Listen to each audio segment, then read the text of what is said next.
Hey everyone, welcome to Two Car Pros. My name is Ryan and today we're going to be showing you exactly how to change the spark plugs on a 2013 Ford Fusion with a 2.5 liter inline 4. This is an extremely straightforward job. It is one of the easier spark plug jobs I've done here on the channel, and anybody should be able to do it with just a couple of tools. With all that out of the way, let's go ahead and jump in. So our first step in removing these plugs is making sure that the engine isn't hot or it's not cold soaked either, so you should be able to touch the cylinder head right over here. And it's a little warm because I had the car running for a little bit, so we're gonna let that cool off for a while. You should be able to put your bare skin against the cylinder head for a few seconds and not have to draw it away. You know, the cylinder head wants to be a little warm, but not hot and definitely not cold. So I've let the engine cool off for a little while. I'm gonna go ahead and take a reading with my temp gun. And it says that the top of the cylinder head's about 100 degrees, and that's where I'm gonna call good. I'm sorry it's not more scientific, it's just you want it a little warm. So what we can do is grab some compressed air and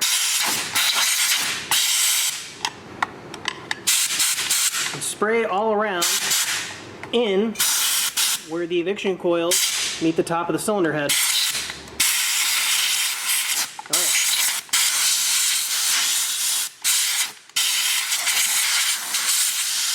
This will prevent any kind of dirt or debris getting inside of our cylinders. So now we're going to focus on cylinder number 4 here, and the reason I'm focusing on this cylinder is because it is the most photogenic, not for any other reason, and it is exactly the same for all the other cylinders, so whatever I do to cylinder number 4, you can just go ahead and apply that to the rest of your cylinders. So what you can do is depress the safety here and just walk this connector back, just like that. Perfect. And set that aside. Grab an 8mm socket. Remove the bolt that holds the ignition coil on. It's not on very tight. And set that aside. And then we can carefully remove our ignition coil. And you want to do this in a way like this. Kind of twist it around a little bit and then gently tug up and kind of gently pull, because you don't want to shred the boot. It is very easy to shred these like no tomorrow. And then before we replace this too, we're going to go ahead and inspect this visually to make sure that the boot is in good shape. This one looks brand new, so I'm not worried about it at all. And we can set this aside. And now we can worry about the plug.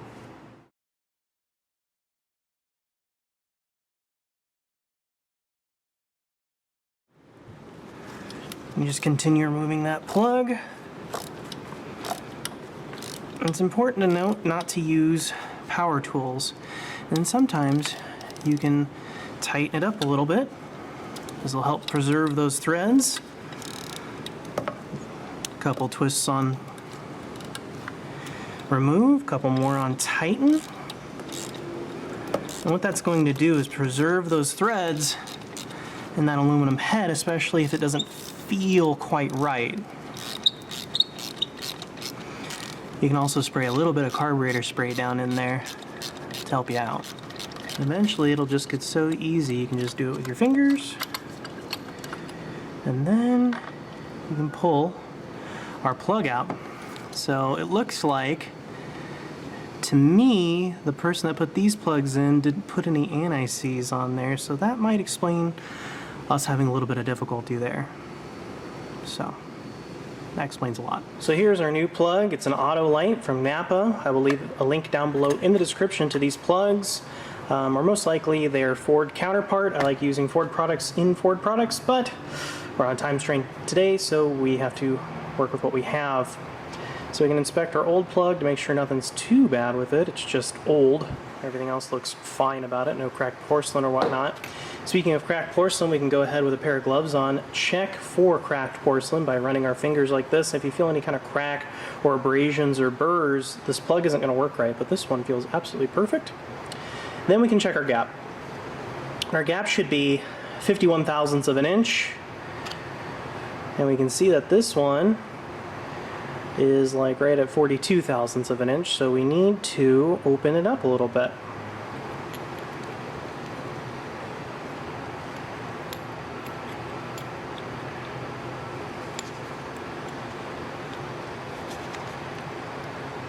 So now I've opened it up a little bit and it's like right at 52 thousandths, so this is perfect. Always double check your gaps. With our gap checked, we can get some anti-sneeze, some high temp stuff.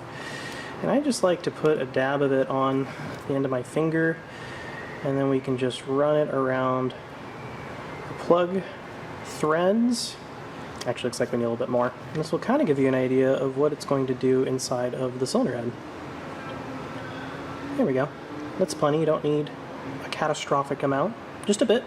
That's perfect. So now we can load up our spark plug carefully in the spark plug socket, making sure not to crack that porcelain. Absolutely perfect. And now we can go back to the engine. So now we can grab our loaded spark plug and carefully drop it back into our spark plug well. Making sure not to cross thread nothing, just be ginger with it. It should thread on just as easily as this one is. If it's not, stop and take it back out because you've cross-threaded it. Or something else is wrong. Once it gets to be on finger tight like that, we can grab our torque specification, which is 9 foot-pounds or 12 Newton-meters, which is really light. In fact, I didn't even have a torque wrench that went down that low until recently. I'm gonna set my torque wrench to 9 foot-pounds and torque it up. And if you don't have a torque wrench, lightly with one arm's probably good. This is not going to take very much. See, I'm already at 5 and I'm barely pushing. Just to give you an idea.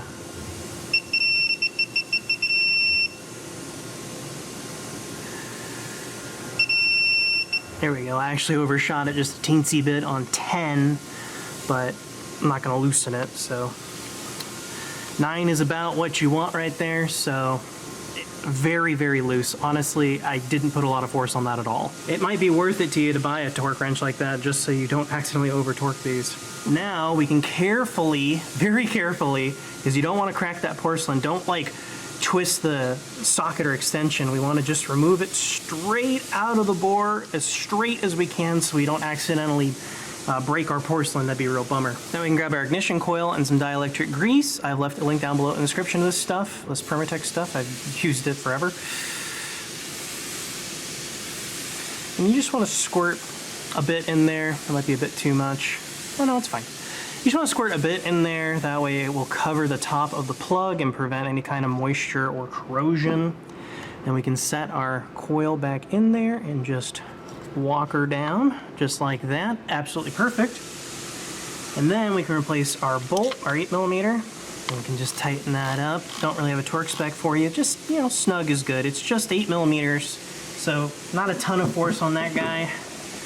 And then we can take our plug, this is the easy part, make sure it's on the correct orientation, and just plug it in until you hear that nice click. Now do that for the other 3 cylinders. So that is how to replace the spark plugs on your 2013 Ford Fusion with a 2.5 liter inline 4.